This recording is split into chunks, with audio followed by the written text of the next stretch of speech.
Olá pessoal, comentar sobre este livro aqui, A Escravidão e a Abolição no Brasil, Novas Perspectivas, do Ciro Flamarion Cardoso, livro que foi publicado pela Jorge Zar, que data de 1988.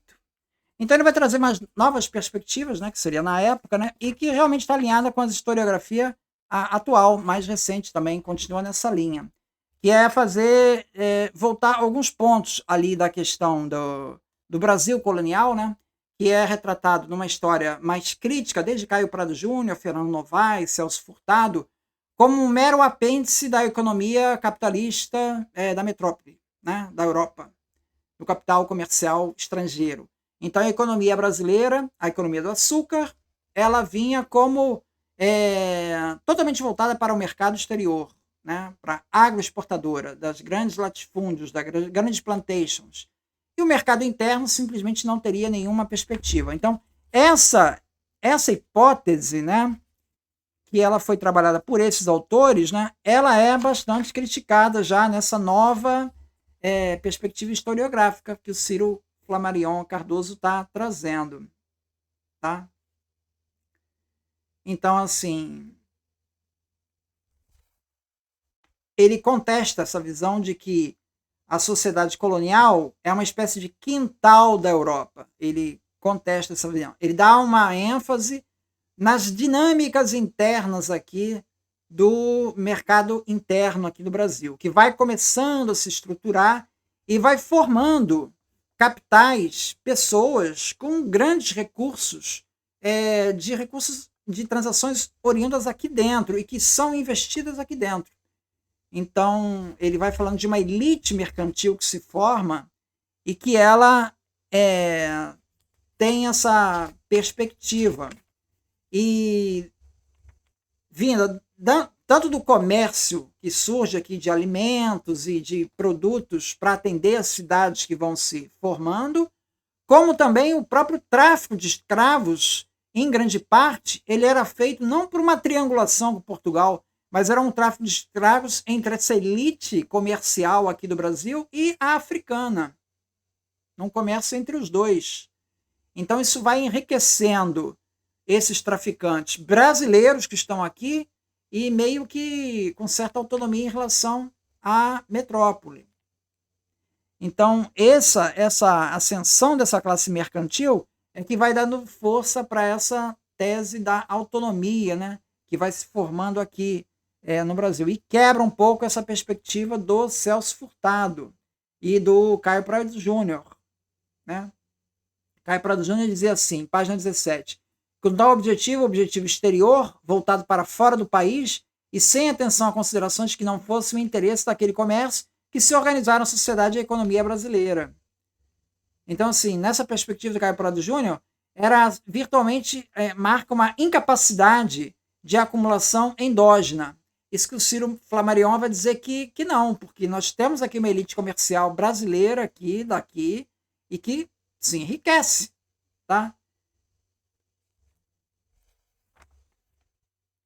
Aqui o Celso Furtado na mesma linha, diz assim, ó, sendo uma grande plantação de produtos tropicais, a colônia estava intimamente integrada nas economias europeias das quais dependia. Não constituía, portanto, um sistema autônomo, sendo simples prolongamento dos outros maiores. O Ciro Flamarion vai questionar isso. Não só o Ciro Flamarion, como outros autores também. Manolo Ferentino, João Fragoso, eles vêm depois questionando essa questão de que o mercado interno fosse assim, tão desprezível. Na verdade, existe uma lógica interna aqui que faz com que você tenha a possibilidade de forças produtivas sendo desenvolvidas endogenamente aqui. Aqui ele fala aqui na página 24, né? Outro pesquisador, Roberto Martins, provou que a maior província escravista do Brasil no século XIX era Minas Gerais, sendo que 75% de seus escravos, em 1874, estavam voltados para atividades não exportadoras. Isso em 1874. Tá? Agora, isso aqui, 1874, mas já é independente, já não estamos mais no Brasil colonial, né? Tá? mas ele sugere que essa situação ela também esteja acontecendo lá no finalzinho lá do Brasil colonial, especialmente depois que a família real veio para cá para 1808, que o Brasil ganhou ainda mais proeminência, né? Ele fala dos grandes comerciantes, né? Esses grandes comerciantes integravam aqueles 14% dos inventariados da Praça do Rio de Janeiro, de 1790, que detinham, em termos de valor, 45% dos prédios urbanos. A hegemonia dessa elite mercantil é revelada pelos próprios contornos da estrutura econômica apreendida. No período abordado, tal grupo social controlava a liquidez do sistema e o tráfico de escravos. Então, essa elite endógena, mercantil, aqui do Brasil, ela controlava o tráfico de escravos e boa parte aqui dos prédios urbanos e do comércio aqui. Então, não é uma economia 100% voltada para a agroexportação.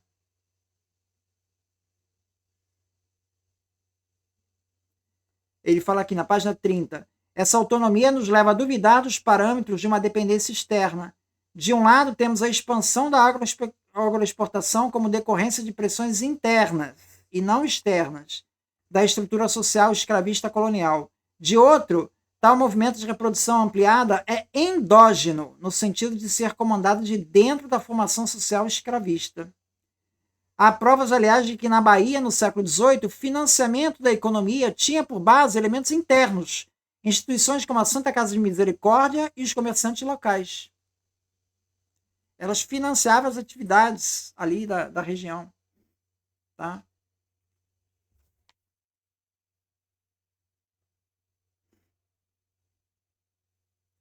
Outra questão, a questão do plantation, né? Página 32, vai falar assim: a produção historiográfica sobre escravidão no Brasil tem tomado frequentemente a plantation, entendida como a grande unidade produtiva monocultora voltada para a exportação, como a base e modelo da organização social do Brasil escravista.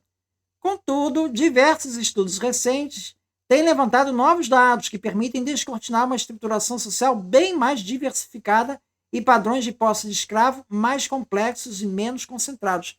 Ou seja, existem muitas pequenas propriedades de pessoas que têm um número de escravos reduzido. E aí ele vai citar estudos da Mary Karash, que encontrou elementos que se opunham à convicção extremamente difundida de que a propriedade escrava no Brasil apresentava-se em todo o período escravista extremamente concentrada. Em sua pesquisa, ela detectou a existência de pequenos senhores que possuíam 1 ou 2 escravos ao ganho ou alugados, de cuja exploração retiravam o principal de seus rendimentos. Tal fato evidencia que a propriedade escrava era acessível a uma parcela da população livre muito mais ampla do que tradicionalmente se imaginava. A mesma conclusão, para o final do período colonial, sempre essas coisas sempre ficam mais evidentes no final do período colonial. Stuart Schwartz, em relação à zona agrícola do recôncavo baiano. Analisando o listado de proprietários de escravos mandado a realizar pelo governador da Bahia, o Conde de Arcos, em 1816, ele conclui que, na sua maioria, os proprietários daquela região possuíam menos de 5 escravos. A maior parte dos cativos viviam em unidades produtivas com menos de 20 escravos. Então, aquela coisa de grande fazenda com 1.000 escravos. Tinha, mas também tinha muita pequena propriedade, tá? Crítica à historiografia, que muitas vezes ele só puxa os dados para confirmar os vieses dele, né? Fala assim, porque de voluntarismo se trata, deseja-se ardentemente achar certas coisas na realidade histórica interrogada, o que leva a que sejam encontradas sem falta, mesmo ao preço de um emprego inadequado de crítica interna e de outros instrumentos metodológicos.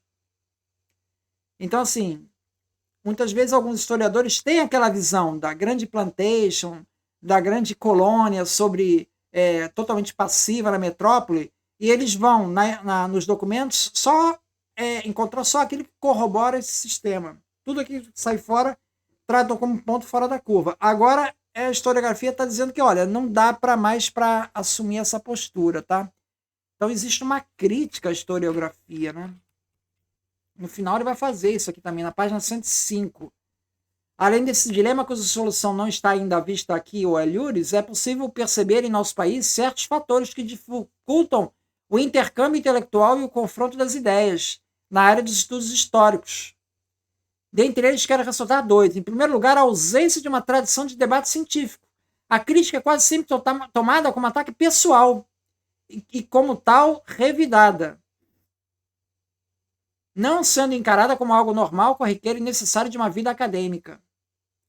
E não existe em história no Brasil uma verdadeira comunidade científica que ponha à prova ou sancione a atividade profissional de seus membros. Em segundo lugar, como foi apontado antes deste capítulo, os intelectuais brasileiros estudiosos da escravidão e da abolição sofrem às vezes de considerar o paroquialismo, facilitado pela ausência de pressões em contrário e pela imensa dificuldade que há no Brasil em se manter uma atualização razoável contra a produção feita no exterior. Isso causa distorções graves e de empobrecimento. Então veja a crítica que ele está fazendo, a dificuldade, né, de você, mesmo com os documentos, você é atacado sobre todos os lados, inclusive no lado pessoal, porque você está questionando o status quo ali da historiografia. Aqui ele faz uma crítica ao Clóvis Moura, né? Ele cita aqui o Clóvis Moura na página 81, como o Clóvis Moura é um historiador marxista, crítico, que ele defende a ideia que a abolição veio porque os negros se rebelaram em diversas revoltas e quilombos, né? Ele, o Círio Flammarion, diz, olha, há pouca evidência disso, tá? A abolição, na verdade, ela veio por outros fatores. Não foi por pressão de revoltas de negros aqui que elas não tiveram um peso tão importante assim para fazer a abolição. A campanha da abolição não foi baseada nisso. E ele cita o exemplo de Palmares, né? Palmares foi um grande quilombo ali no século XVII e o movimento abolicionista só começou lá no século XIX. Tá? Palmares não desencadeou uma crítica à escravidão. Como teve, por exemplo, no Haiti, não houve uma situação parecida com aquela. Então, ele faz assim, a questão não resolvida, página 82, por este e por outros autores que sustentam ideias similares, é a seguinte: se a rebeldia negra, como me parece correto afirmar, sempre existiu no interior da sociedade escravista, por que no século XIX deixou de ser assimilável por tal sociedade, tornando-se fator de sua desestruturação? Essa rebeldia sempre teve. Por que ela não desestruturou a sociedade lá no século XVII e só foi desestruturar no século XIX? Parece que teve outros fatores que desencadearam esse processo, né? Então essa é a grande questão, né, que o Círio Flammarion traz, uma crítica a esses autores assim mais radicais. Clóvis Moura é um. Eu fiz uma resenha do Sidney Chalub, que ele também está atacando essa historiografia mais radical de marxista, que prega essa coisa da luta de classes como um grande motor para o fim da escravidão. Na verdade, essa historiografia aqui do Círio Flammarion, do Sidney Chalub, ele entende que a forma de protesto dos negros, né, não se restringiu à rebelião. Ela foi teve muito mais escopo e alcance do que isso, né? É isso, muito obrigado, então.